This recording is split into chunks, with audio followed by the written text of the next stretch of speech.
तो बंग बगावत से जुड़ी हर एक खबर लगातार सबसे पहले टीवी9 भारतवर्ष आपको बता रहा है। भारत की बांग्लादेश के हालात पर पैनी नजर है।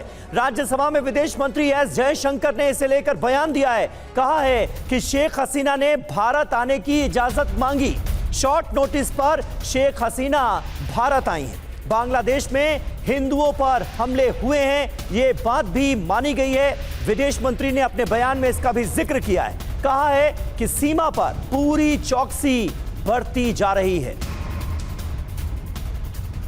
On 5th August, demonstrators converged in Dhaka despite the curfew. Our understanding is that after a meeting with leaders of the security establishment, Prime Minister Sheikh Hasina apparently made the decision to resign. At very short notice, she requested approval to come for the moment to India. We simultaneously received a request for flight clearance from Bangladesh authorities. She arrived yesterday evening in Delhi. The situation in Bangladesh, sir, is still evolving. The Army Chief, General Waqar-uz-Zaman, addressed the nation on 5th August. He spoke about assuming responsibility and constituting an interim government. We are in close and continuous touch with the Indian community in Bangladesh through our diplomatic missions. There are an estimated 19,000 Indian nationals there, of which about 9,000 are students. The bulk of the students, however, have already returned to India in the month of July on the advice of the High Commission. In terms of our diplomatic presence, in addition to the High Commission in Dhaka, we have assistant High Commissions in Chittagong, Rajshahi, Khulna and Sylhet. It is our expectation that the host government will provide the required security protection for these establishments.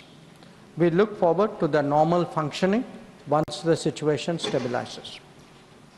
Chairman, sir, we are also monitoring the situation with regard to the status of minorities.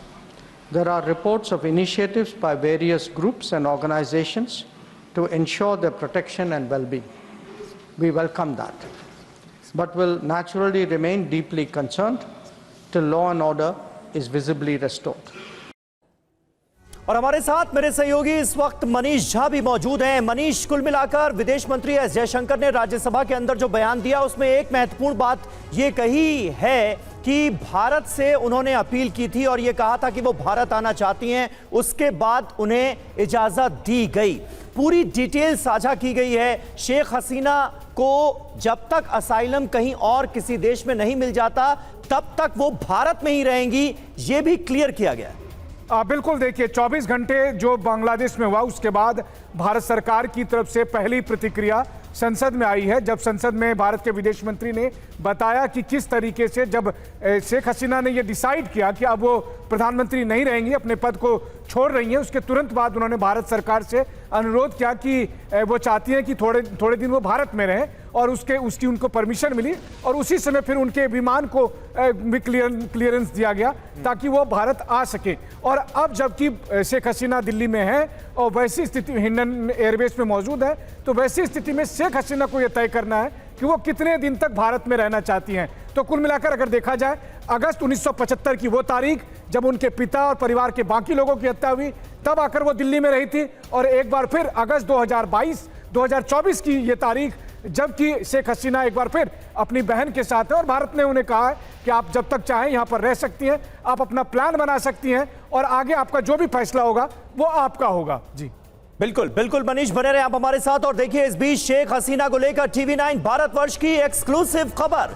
आज सर्वदलीय बैठक में सरकार ने शेख हसीना को लेकर विस्तृत जानकारी दी। शेख हसीना सुरक्षित जगह पर हैं। शेख हसीना की सुरक्षा की देखरेख एनएसए अजीत डोभाल कर रहे हैं। शेख हसीना के साथ 4-5 लोग बांग्लादेश से भारत आए हैं, ये सरकार की तरफ से बताया गया। ऑल पार्टी मीटिंग में विदेश मंत्री एस जयशंकर ने ऑल पार्टी मीटिंग में मौजूद तमाम दलों के नुमाइंदों को, नेता विपक्ष राहुल गांधी भी देखिए आपको तस्वीरों में नजर आ रहे हैं, तमाम दलों के नुमाइंदों को एक ब्रीफिंग दी और उसमें इस बात का जिक्र किया गया। दूसरे देश में शरण तक भारत में ही रहेंगी शेख हसीना।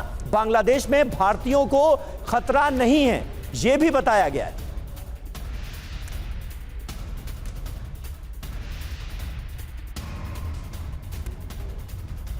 तो देखिए, शेख हसीना को लेकर भारत सरकार की तरफ से क्या बताया गया है, इसकी डिटेल आपके सामने रख दें। पहली जो बड़ी बात कही गई है वो ये कि भारत में ही है शेख हसीना और वो सुरक्षित जगह पर हैं। एनएसए अजीत डोभाल को यह जिम्मा दिया गया है कि वो उनकी सुरक्षा की देखरेख करें। शेख हसीना के साथ बांग्लादेश से 4-5 लोग भी आए हैं, यह बताया गया। दूसरे देश में शरण मिलने तक शेख हसीना भारत में ही रहेंगी। बांग्लादेश में भारतीयों को फिलहाल कोई खतरा नहीं है, यह आश्वासन, यह भरोसा भी दिलाते हुए विदेश मंत्री नजर आए हैं।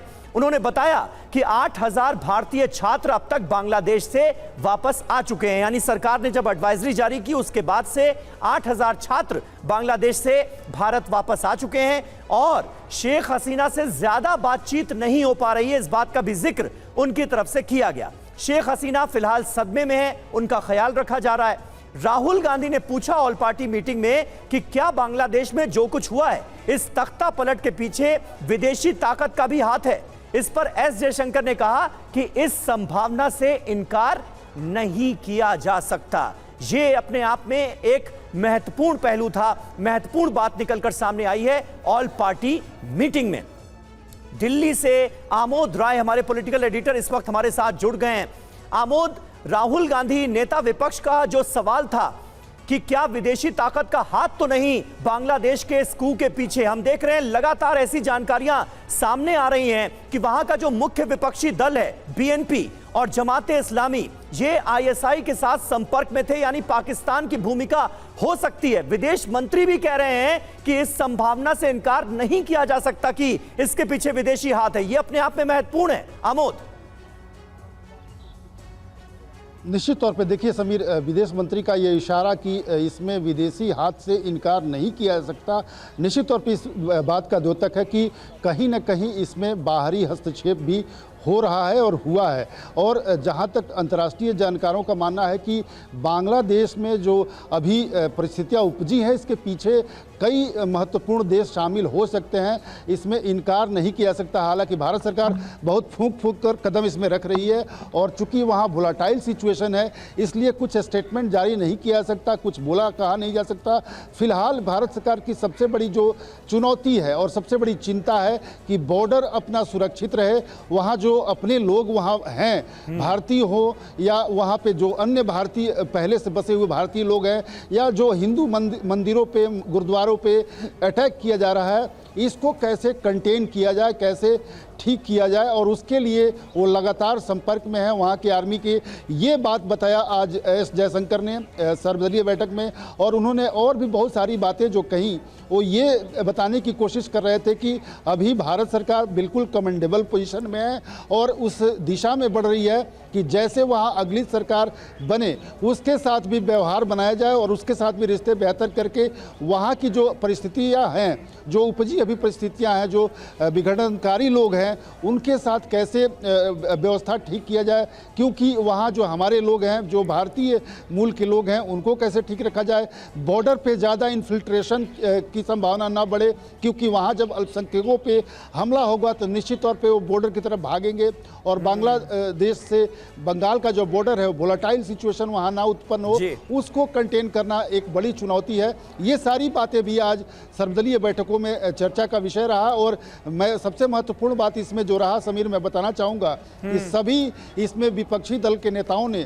सरकार के साथ कंधे से कंधे मिलाकर चलने का आश्वासन दिया और कहा कि भारत के जो पड़ोसी मुल्क हैं, वो चाहे श्रीलंका हो, बांग्लादेश हो या नेपाल हो, मालदीव हो या अन्य जितने भी देश हैं जहां इस तरह की स्थितियां पिछले कुछ सालों में उत्पन्न हुई हैं, बांग्लादेश सबसे स्टेबल था और वहां भी इस तरह की स्थिति उत्पन्न हुई है, तो भारत सरकार को सोच समझकर फैसला लेना है और उसके हर फैसले में पूरा विपक्ष उसके साथ है। लेकिन एक महत्वपूर्ण बात इसमें और बताना चाहूँगा कि बंगाल में टीएमसी के जो रिप्रेजेंटेटिव थे सुदीप्तो बंदोपाध्याय, उन्होंने ये प्रश्न उठाया कि बंगाल सरकार को समन्वय में नहीं रखा जा रहा है, उससे उसको लूप में नहीं रखा गया है। और चूंकि सारा का सारा प्रेशर बंगाल पे आ सकता है, अगर कोई आना है फ्यूचर में, तो वैसे में उनको लूप में रखा जाना चाहिए। इस बात को भी स्वीकारा सरकार ने और कहा कि नहीं, उनको सारे बातों में रखा जाएगा। समीर, बिल्कुल बिल्कुल, बांग्लादेश में जो कुछ हो रहा है पश्चिम बंगाल की सरकार को भी लूप में रखा जाएगा, उसको भी जानकारी वक्त वक्त पर दी जाएगी। इस बात का भरोसा भी विदेश मंत्री एस जयशंकर की तरफ से दिलाया गया। बहुत बहुत शुक्रिया आपका आमोद इस जानकारी के लिए। लेकिन बड़ी बात ऑल पार्टी मीटिंग में यह निकलकर सामने आई कि बांग्लादेश को लेकर जो हमारी फॉरेन पॉलिसी है, जो भारत सरकार का रुख है, उसमें पक्ष और विपक्ष दोनों एक साथ हैं, एकजुट हैं।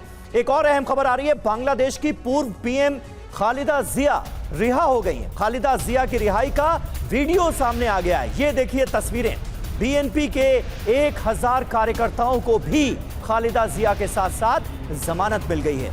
19 दिन बाद बीएनपी का सेंट्रल दफ्तर खोल दिया गया है। तो आने वाले वक्त में बांग्लादेश की सियासत में बीएनपी प्रमुख बेगम खालिदा जिया का अहम रोल होने वाला है। और ऐसे में जेल से उनकी रिहाई हुई है और इस रिहाई का वीडियो इस वक्त आप देख रहे हैं। उनके साथ साथ 1000 बीएनपी कार्यकर्ताओं को भी जमानत मिल गई।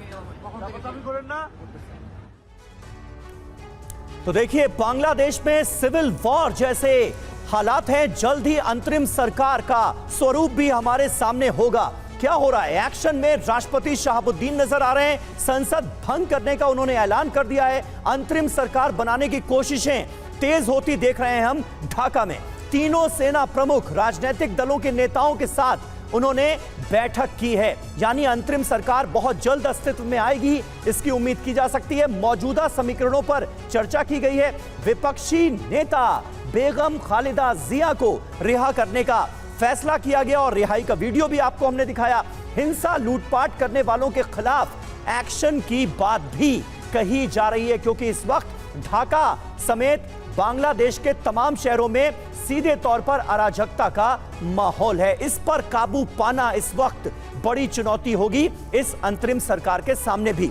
और तख्ता पलट से पहले शेख हसीना के आखिरी 4 घंटे, इस्तीफे से पहले सैन्य अधिकारियों से मिली थी हसीना। देखिए, उन 4 घंटों की पूरी डिटेल अब धीरे धीरे करके सामने आ रही है। परिवार से बातचीत के बाद उन्होंने इस्तीफे पर हामी भरी। यानी जब हालात इस तरह के हो गए जिसमें शेख हसीना का बांग्लादेश में रहना उनके लिए सेफ नहीं माना गया, उसके बाद इस्तीफे की बात सामने आई, इस्तीफे का आइडिया सामने आया और फिर परिवार से बातचीत के बाद इस्तीफे पर उन्होंने हामी भरी। देश के नाम संबोधन रिकॉर्ड करना चाहती थी हसीना, लेकिन इसका मौका भी नहीं मिला। 45 मिनट दूर प्रदर्शनकारियों के चलते ये प्लान भी टालना पड़ा।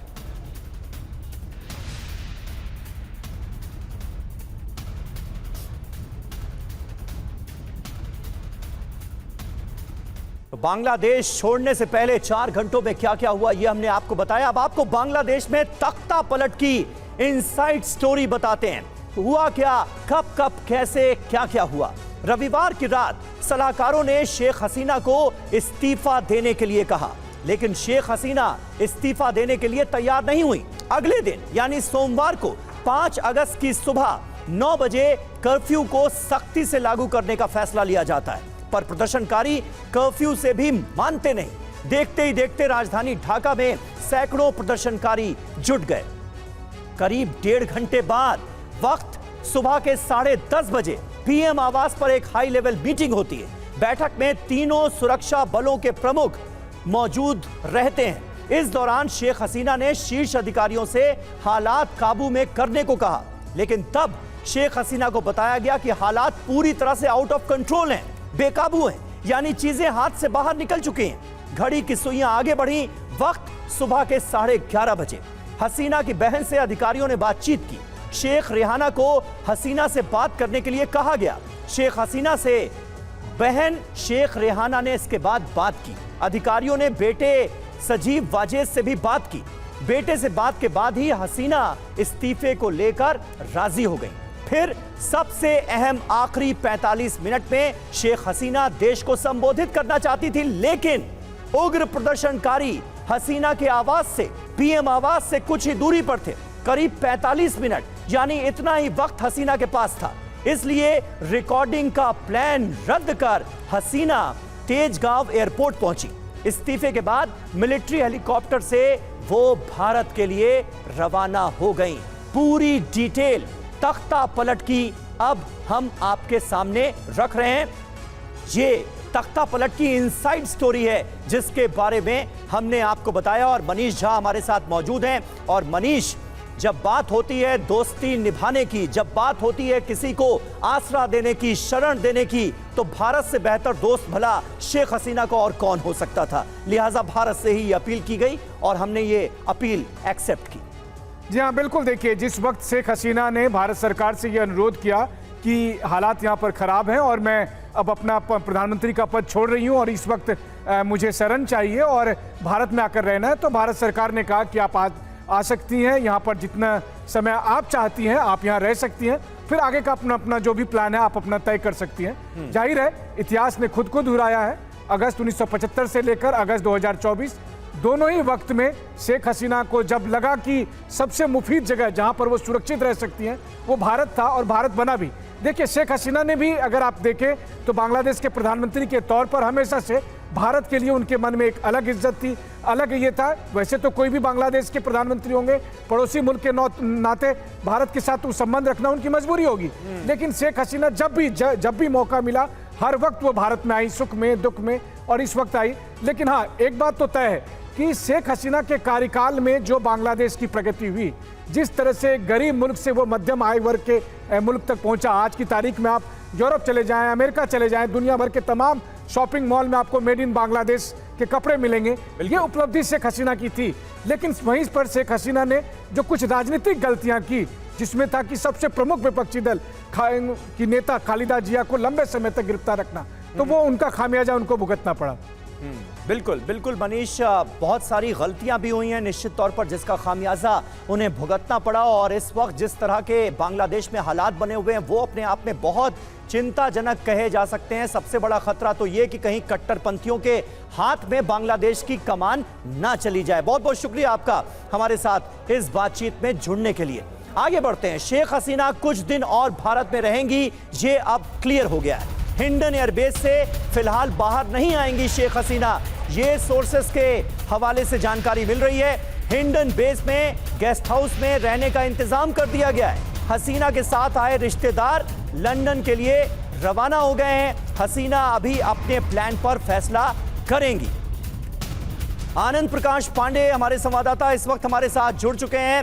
आनंद, शेख हसीना के बारे में यह जानकारी मिल रही है कि आगे के अपने प्लान पर वो अभी फैसला लेंगी। उनके साथ जो लोग आए थे वो लंदन के लिए रवाना हो चुके हैं। कुछ और जानकारी मिल पाई है क्या? क्योंकि बार बार ये बात हो रही थी कि यूके और फिनलैंड यहां पर असाइलम चाहती हैं शेख हसीना। कोई अपडेट है क्या इसे लेकर? जी बिल्कुल, वो असाइलम चाहती हैं, लेकिन जब तक उनको कहीं दूसरी कंट्री में असाइलम नहीं मिलता है तब तक वो भारत में ही रह सकती है, ऐसा सरकार के जो उच्च सूत्र है वो बता रहे हैं। और सरकार का भी ये कहना है कि हम शेख हसीना को पूरा समय देंगे ताकि वो अपना अगला कोर्स ऑफ एक्शन तय कर सके। भारत सरकार उनको जाने के लिए नहीं देगी जब तक उनको कहीं से भी पॉलिटिकल असाइलम नहीं मिलता है। और हम आपको ये भी बता दें कि शेख हसीना के साथ कुछ उनके जो रिश्तेदार आए थे, ऐसी जानकारी मिली है कि वो उन रिश्तेदारों में से बहुत सारे रिश्तेदार जो है वो लंदन रवाना भी हो चुके हैं। लेकिन इतना जरूर है कि सरकार ने ये भी बताया है कि इंडियन एयरबेस में ही शेख हसीना रहेंगी। उनको हाई सिक्योरिटी एक गेस्ट हाउस एयरफोर्स का वहां उनको रखा गया है और यहाँ तक कि उनको इंडियन एयरबेस के बाहर भी नहीं आ सकती, दिल्ली के अंदर एंटर करना तो दूर की बात है। दरअसल सरकार कोई भी रिस्क नहीं लेना चाहती और चूंकि दो पड़ोसी और दो अच्छे पड़ोसी देशों के बीच का मामला है, तो ऐसे में सरकार इस बारे में कोई भी कोताही, कोई भी गलती नहीं करना चाहती। ठीक है, शुक्रिया आनंद आपका इस जानकारी के लिए। और ये अहम जानकारी सामने आ रही है कि फिलहाल हिंडन एयरबेस में जो गेस्ट हाउस बनाया गया है उसी में शेख हसीना को रखा गया है और पूरी तरह से सेफ्टी और सिक्योरिटी का इंतजाम खुद एनएसए संभाल रहे हैं, अजीत डोभाल संभाल रहे हैं। वहीं बांग्लादेश में तख्ता पलट के बाद लूटपाट की ऐसी तस्वीरें सामने आई हैं कि लोग हैरान रह गए। पीएम आवास के महंगे सामानों की लूट मच गई। साड़ी, कपड़े, फर्नीचर, टेबल, कुर्सी, जिसे जो मिला वो लेकर चलता बना। दिलचस्प बात यह है कि ऐसा कोई पहली बार नहीं हुआ है। आपको याद होगा अफगानिस्तान की वो तस्वीरें याद कीजिए, आपके सामने रख रहे हैं 2021 की तस्वीरें, जब अमेरिकी फौज ने देश छोड़ा और तालिबान ने यहां पर कब्जा किया। तो वहां की तस्वीरें तो और ज्यादा हैरान करने वाली थी। तालिबान लड़ाके राष्ट्रपति भवन में अंदर दाखिल हो गए, कुर्सियों पर बैठ गए, खाने पीने के सामानों की लूट मच गई। और श्रीलंका को भला कैसे भुलाया जा सकता है। श्रीलंका में 2022 में ऐसे हालात बने जब प्रदर्शनकारी राष्ट्रपति भवन में घुस गए और वहां पर लूटपाट मचा दी।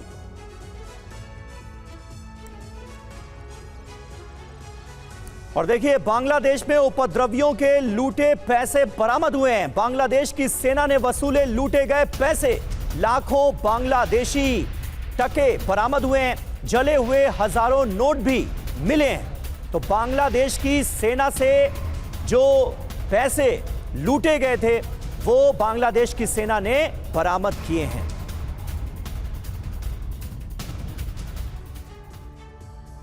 और बांग्लादेश का हिंदू समुदाय वहां हो रही हिंसा का सबसे बड़ा निशाना बनता दिख रहा है। हिंदुओं के घरों पर हमले हो रहे हैं, हिंदू महिलाएं सुरक्षित नजर नहीं आ रही हैं। यहां तक कि उपद्रवियों ने बांग्लादेश के मंदिरों को भी नुकसान पहुंचाया। और इससे जुड़ी जो तस्वीरें सामने आ रही हैं वो अपने आप में बहुत चिंताजनक हैं। वहां पर जो माइनॉरिटी कम्युनिटी है उसे लगातार निशाना बनाया जा रहा है।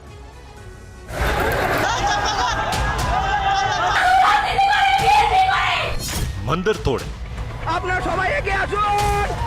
मूर्तियां फेंकी,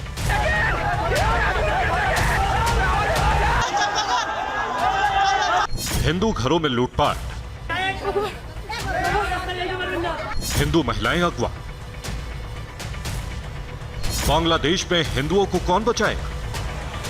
बांग्लादेश के 27 जिलों में हिंदुओं के खिलाफ हिंसा हुई है। हिंदुओं की संपत्ति को नुकसान पहुंचाया जा रहा है। हिंदुओं के घरों पर पथराव हो रहा है।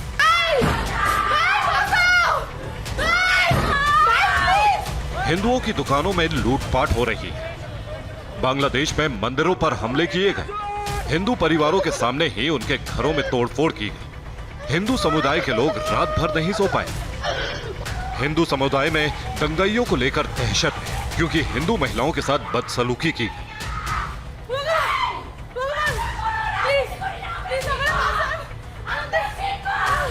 महिलाएं मदद मांगती रहीं, लेकिन किसी ने उनकी गुहार नहीं सुनी। उपद्रवी भीड़ बांग्लादेश में रहने वाले हिंदुओं को निशाना बना रही है।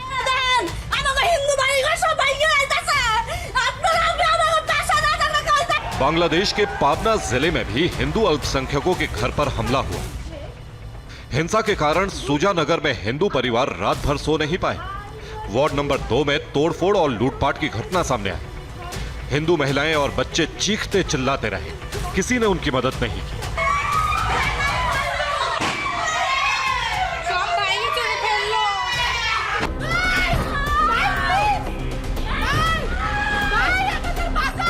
तस्वीरों में प्रदर्शनकारी हिंदुओं के घरों का दरवाजा तोड़ते देखे। घर के अंदर लोग चीख पुकार मचाते रहे, लेकिन वहां ना तो उनकी मदद के लिए पुलिस पहुंची, ना ही सेना।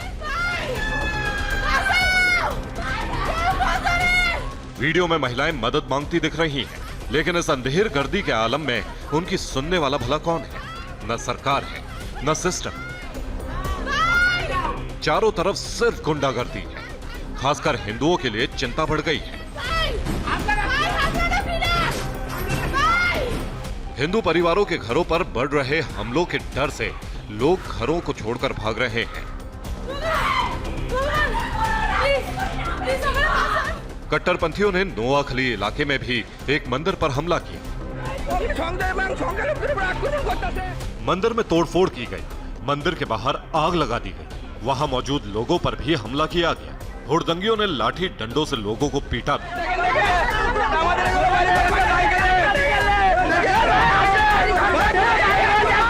बांग्लादेश के बोगुरा जिले में भी कट्टरपंथियों ने हिंदू अल्पसंख्यकों के कई घर जला दिए।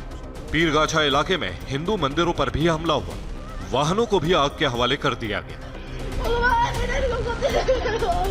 बांग्लादेश में हिंदू कारोबारियों को भी निशाना बनाया जा रहा है। इस वीडियो को देखिए। छतरग्राम में एक हिंदू कारोबारी का एक मॉल लूट लिया गया। भीड़ ने दिन दहाड़े मॉल को निशाना बनाया।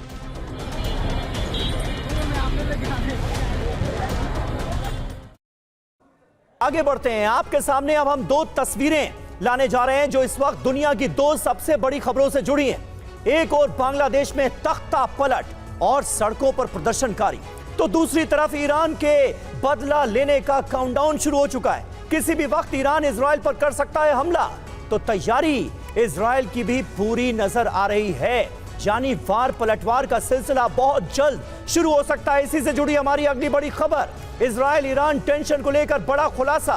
पहले इजराइल कर सकता है हमला, ईरान पर पहले हमले का प्लान है तैयार। प्रधानमंत्री नेतन्याहू ने हाई लेवल मीटिंग की है, ईरान पर हमले को लेकर पूरा प्लान तैयार है। ये बड़ी खबर इस वक्त सामने आ रही है। इजराइल ईरान के बीच बढ़ते टेंशन के मद्देनजर ये बहुत बड़ी खबर है, जहां अब दोनों एक दूसरे पर हमले की कर रहे हैं प्लानिंग।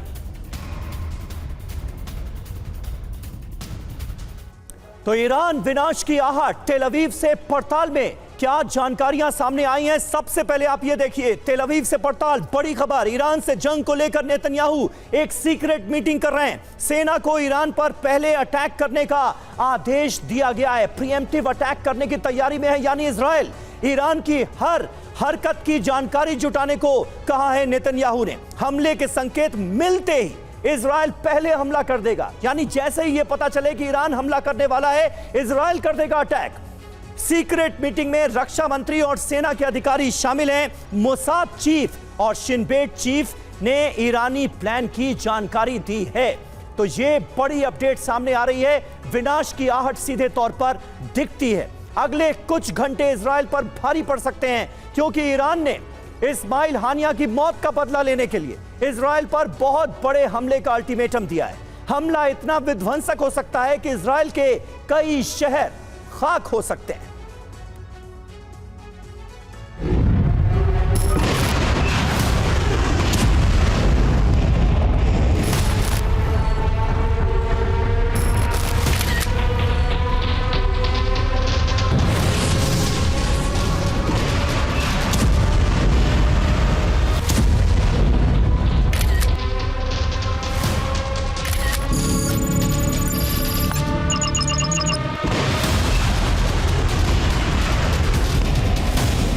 इजराइल सोच भी नहीं सकता इतना बड़ा हमला होगा।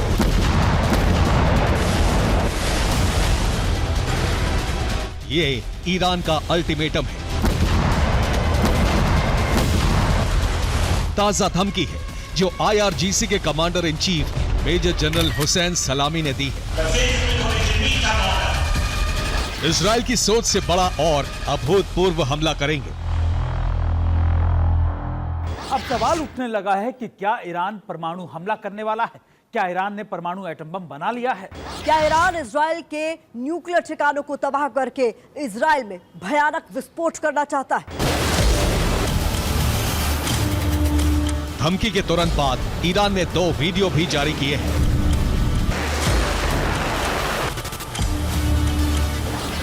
इस वीडियो के जरिए ईरान ने बताया है कि वो कैसे इजराइल को दहलाएगा, कैसे एक साथ ड्रोन, रॉकेट और मिसाइल इजराइल में तबाही मचाने के लिए तैयार है।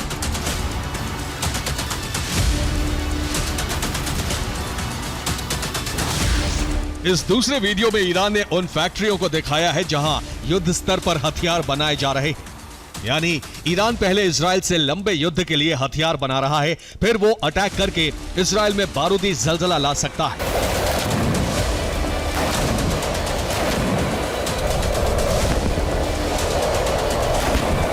अगर ऐसा हुआ तो फिर परमाणु बवंडर आ जाएगा। मिडिल ईस्ट युद्ध का एक नया मोर्चा बन जाएगा, जिसमें खास तौर पर नए बड़ी महाशक्तियों का टकराव होना तय है।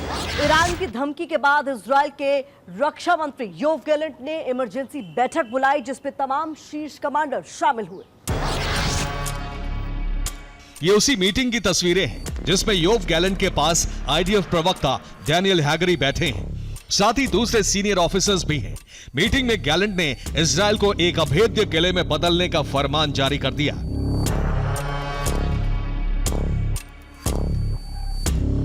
अरब में हालात लगातार बिगड़ते जा रहे हैं। युद्ध की धमकी के अलावा कूटनीतिक दांव भी खेले जा रहे हैं। युद्ध होने की स्थिति में कौन किस पाले में जाएगा, इसके लिए भी कोशिशें की जा रही हैं।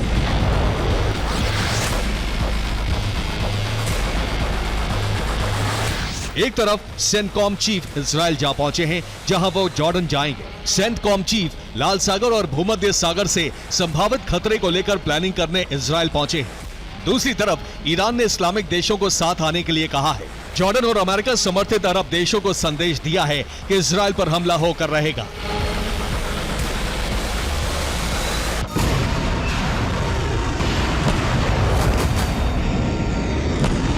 दरअसल ईरान इजराइल पर ठीक गाजा जैसा हमला करना चाहता है, यानी नरसंहार करना चाहता है।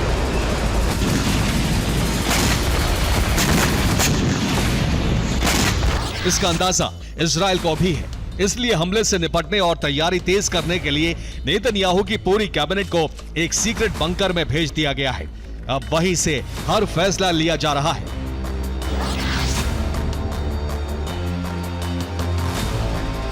उधर अमेरिका ने भूमध्य सागर, लाल सागर और फारस की खाड़ी में युद्धपोत तैनात कर दिए हैं। अमेरिका ने 12 वॉरशिप की तैनाती की है, जिसमें पूर्वी भूमध्य सागर में 4 वॉरशिप लगाई हैं, जिनके टारगेट पर लेबनान में हिजबुल्लाह, गाजा में हमास, सीरिया और वेस्ट बैंक दूसरे ईरानी प्रॉक्सी हैं। इसी तरह ईरान को टारगेट करते हुए फारस की खाड़ी में भी अमेरिका ने 4 युद्धपोत लगाए हैं, जो ईरान के अलावा इराक पर भी सीधा हमला कर सकते हैं। जबकि लाल सागर में हूती के हमले रोकने के लिए 4 कॉम्बैट शिप लगाए हैं, जो सीधे तौर पर यमन में हूती ठिकानों को टारगेट कर रहे हैं।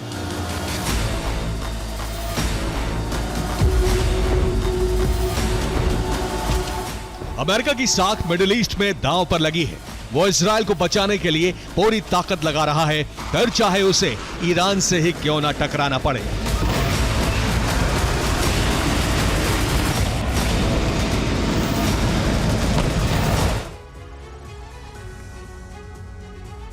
और अहम खबर है, इजराइल पर कभी भी हमला कर सकता है ईरान। बाइडेन ने वॉर रूम में ली हालात की जानकारी। वॉर रूम में राष्ट्रीय सुरक्षा टीम से अमेरिकी राष्ट्रपति ने मुलाकात की है। ईरान के हमले को लेकर रणनीति बना रहा है अमेरिका भी।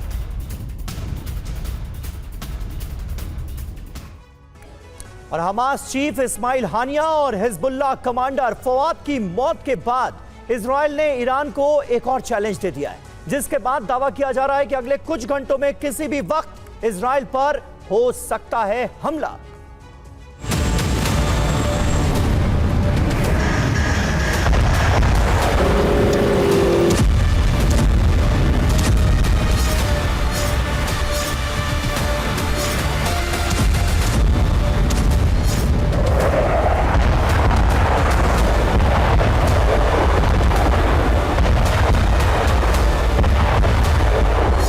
ईरान के प्रतिशोध का काउंटडाउन शुरू हो चुका है। इजराइल से बारूदी इंतकाम लेने का वक्त भी नजदीक आ चुका है।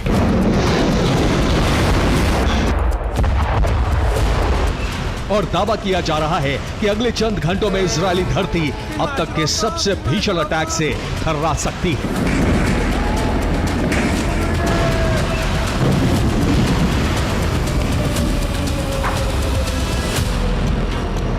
तेल अवीव, यरूशलेम समेत इजराइल का कोना कोना बारूदी कोहराम से धधक सकता है।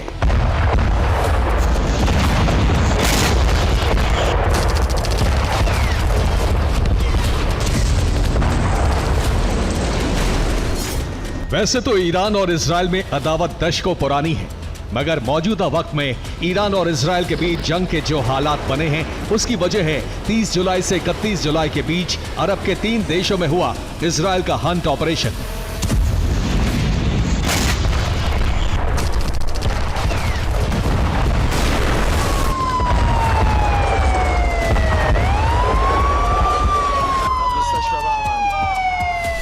सबसे पहले 30 जुलाई की रात 8 बजे आईडीएफ ने लेबनान की राजधानी बैरूत के अल हरीक इलाके में एयर स्ट्राइक की, जिसमें हिजबुल्लाह के मिलिट्री विंग का चीफ कमांडर फवाद शुक्र मारा गया, जिसे नसरल्लाह का राइट हैंड भी माना जाता था। ठीक इसी तरह 30-31 जुलाई की रात 2 बजे ईरान की राजधानी तेहरान के हाई सिक्योरिटी जोन में मिसाइल हमला हुआ, जिसमें हमास का प्रमुख इस्माइल हानिया की मौत हुई। और इस हमले के 19 घंटे बाद यानी 31 जुलाई की रात 9 बजे सीरिया की राजधानी दमिश्क में आईडीएफ ने हवाई हमला किया, जिसमें आईआरजीसी के टॉप कमांडर अमीर अली हाजीजादे ढेर हुआ।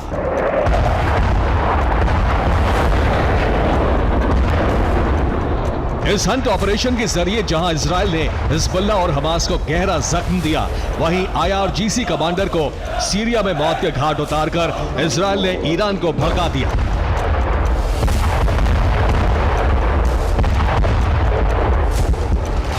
ऐसे में यह आशंका जताई जाने लगी है कि प्रॉक्सी संगठनों के साथ मिलकर ईरान अपने दुश्मन इजराइल से अब तक का सबसे भीषण प्रतिशोध लेगा।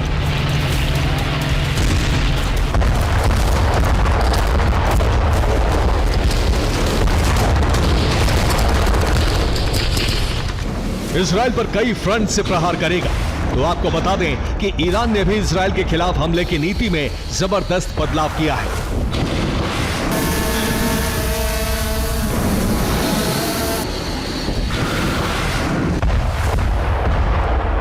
और IRGC समेत तमाम प्रॉक्सी संगठनों को अलग अलग टास्क बांटा है।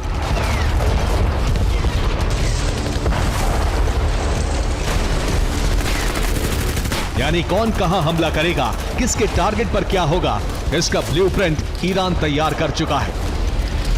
आखिर कैसे, देखिए।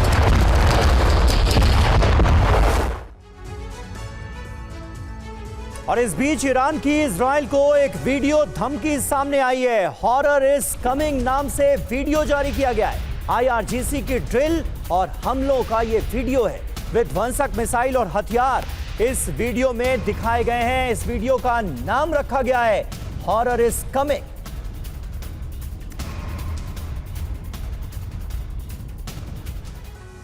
और अब आपको बताते हैं वॉर रूम को लेकर राष्ट्रपति जो बाइडेन ने ट्वीट करके क्या जानकारी दी है। वॉर रूम में दरअसल हुआ क्या है, जो बाइडेन ने यह बताया कि आज मुझे और उपराष्ट्रपति कमला हैरिस को सिचुएशन रूम में मिडिल ईस्ट में हालात को लेकर जानकारी दी गई। हमें अपडेट दिया गया कि ईरान और उसके प्रॉक्सी से किस तरह का खतरा हमारे सामने है, जिससे क्षेत्रीय तनाव फिर से बढ़ सकता है। दोबारा हमला होने की नौबत आने पर इजराइल का कैसे समर्थन किया जा सकता है। साथ ही हमने हमारे सुरक्षा बलों की रक्षा को लेकर उठाए जा रहे कदमों की भी चर्चा की है।